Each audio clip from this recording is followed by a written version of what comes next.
Just a question about Jack. Obviously, last year you had the situation with the three-way race in camp, and you have to have that really hard conversation with Peyton Ramsey about, being the backup quarterback. And then with Jack, obviously he's had 2 years as being a backup. How much is that something you have to keep having conversations with him? Like, how do you continue to frame his mind where he's okay with having that role and he understands like what his path is and what his responsibilities are? Yeah, I think it's critical that you're open and honest.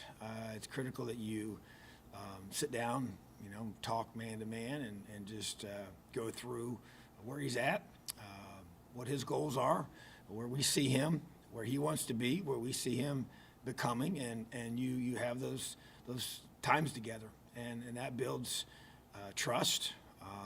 That relationship that's formed, and that's one thing I'll say about Jack. He's just been a consistent young man that's grown and matured so much since he's been here in so many different ways, and has had a chance to, get a great education here, and loves the track that he's on from a business perspective, and he's a very, very bright young man, and so he just loves Indiana, and he'd be the first one to tell you that. He loves being here, loves the culture, loves the environment that he's in, and obviously wants to play like everybody does that comes here, and so there's a level of patience that you have to have, and there's also a level of perseverance and persistence when you never know when you might get that opportunity. And when it comes, you got to seize it.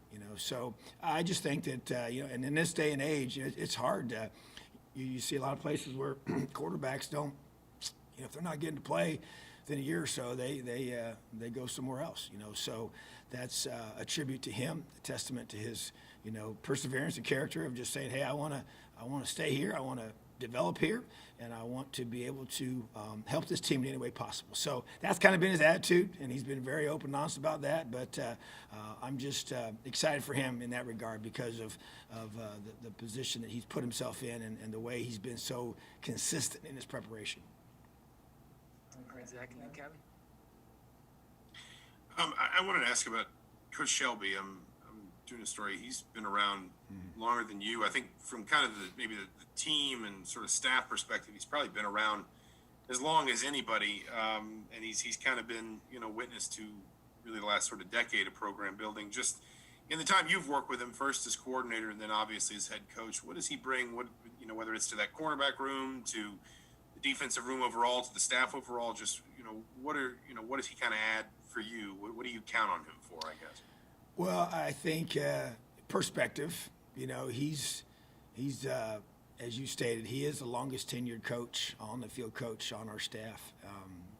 More than myself, as you said. So has seen a lot. And would talk about what it was like when he first got here.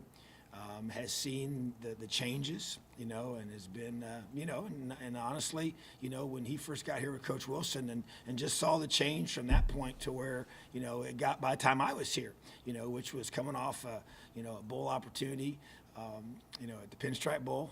I was hired that offseason after that game, and, a good season that year in a lot of ways, especially offensively. Had some challenges on defense, and so but I think just big picture perspective of where we have come from, and an appreciation for what it's taken to get here. And I think he gives us a lot of insight and wisdom for our players and coaches in that area. And I just respect him for staying the course here, and other opportunities, come and with situations, but to be able to want to see this thing through, to be able to be a part of the complete change and the turnaround, and to see us go from where we were back then to being a top 10 team right now has been awesome for him to be a part of. And I just love him, respect him, appreciate him, and how he holds his players accountable, does a great job building relationships with these guys, and really, coach them in a way that is helping them develop from the inside out and to become the men that we want them to be, and that I believe that they want to be ultimately. So I do think that we do tease him at times about being here for so long, but he's a guy that stayed the course, and got a lot of respect for him. Kevin. Coach, I see you have the winter jacket on. Are you guys practicing outside just kind of the whole time between now and the end of the season? Are you using Mellencamp at all, or how are you kind of approaching that as December comes? Well, the way I always approach it, this is my philosophy, is we're going to practice in the situation we're going to play in. So last time I checked, there's not a dome in Madison, Wisconsin. So we've been outside every single day. I played my college football up in the state of Wisconsin, so I know how cold it is this time of year up there. And so, yes, we've been outside every single day. That's the plan. And if we got to play in it, we're going to prepare in it. So that's the approach. And so, you obviously project what you think the weather might be, and it can definitely change without question. So, but yeah, we're this is different this year. We're usually our last regular season game has been at Thanksgiving weekend, and now that's come and gone, and we're still rolling. So we're going to have to adjust. Our guys have done a great job doing that this week. We've actually had very cold weather, which is good, but has had some sunshine, and the wind's been pretty good, and that's what kind of makes it feel even worse, I think. But still, our guys are just getting used to it, and that's just part of it. We don't blink. Just a quick follow-up on that. I mean, are you guys allowed to practice in Mellencamp because of the COVID protocols? Or you guys could you practice there? That is a good question. We do have the ability to numerically, and there are restrictions on some of those things. But yeah, we can use it, and like I said, we if it was going to, like you said, if it came in, started raining, or like icy rain, and we weren't expecting to play in that type of deal, we would probably utilize it a little bit in that situation. But we want to be outside as much as possible. Yes. All right, Rick, then Sammy. Yeah, Tom, Wisconsin's been sort of the big dog in the West Division for quite a long time. I know what I think their calling card is and their identity. As somebody who's competed against them and watched them, what do you think their identity and calling card is? Yeah, I think that their identity is a culture of toughness. They've got big players, big, strong linemen, big, strong defensive players, very disciplined. They run the football. They play action off of those runs, and they've played really good defense for a long time. So special teams-wise, they're just always in the right position, just very disciplined. So I think that the identity is toughness. It's the running the football mindset. They've been fullbacks and tight ends, and you don't see as much of that style anymore. But that's who they are, and that's what they've been very, very successful at for a long, long time. So you kind of look back to when Coach Alvarez went there many years ago, and when he got there, they were not having much success at all. And so just the way that that's changed, and that's become the expectation, and so a lot of respect for their program and the way they built it, and just the way they play the game. So really have a ton of respect for Coach Chryst and the entire staff. And but that's kind of say, hey, that's Wisconsin football, and so that's neat to see. But they've been there a long, long time, and that's a result of that continuity. Sammy, Jim Coyle. Good morning, Coach. Maryland played your wide receivers very tight. What do your wide receiving group have to do this week to get open to make throwing lanes more available for Jack and the quarterbacks? Yeah, there's no question that's been a priority this week to work on that, and just I'm not going to give away our game plan, but obviously you can look at the things that happened the week before, and people are going to copy those things, and that's how it works, and utilize the things that they feel like they can do to be successful on that side of the ball against our offense. So we've had to work through those. That's obviously there's schematic things you got to adjust. There's things technique wise you work on.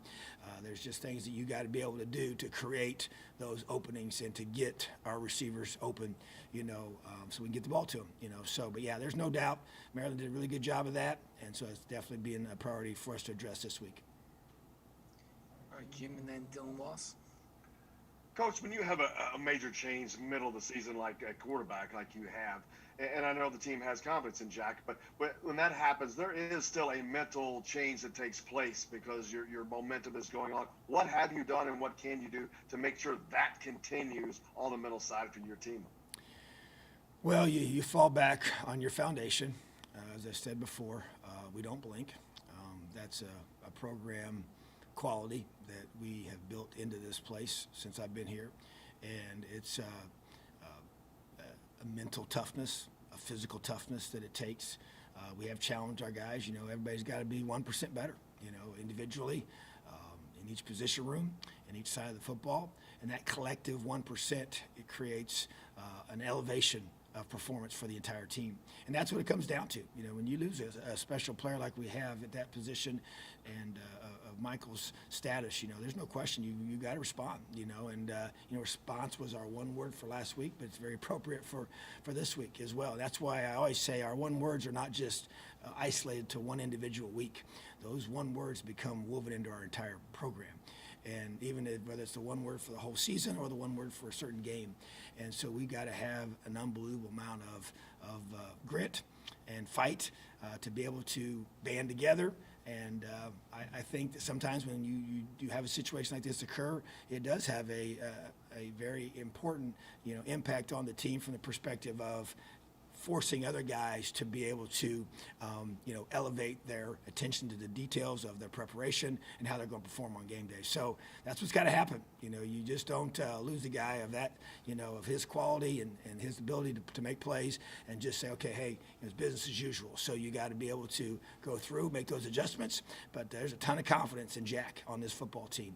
And it is. We're a football team, and that to me is the key. And Jax now has the role of being our starting quarterback, and now Dexter has the role of being the next man going in. And so he has to be able to elevate his performance and his preparation to create that type of performance that we all want. So to me, it's a collective group effort of us banding together and being 11 strong, which we talk about all the time in our program. And to me, it needs to be very, very evident on Saturday, you know, in Madison, that this football team is moving forward and able to adapt to whatever change comes our way.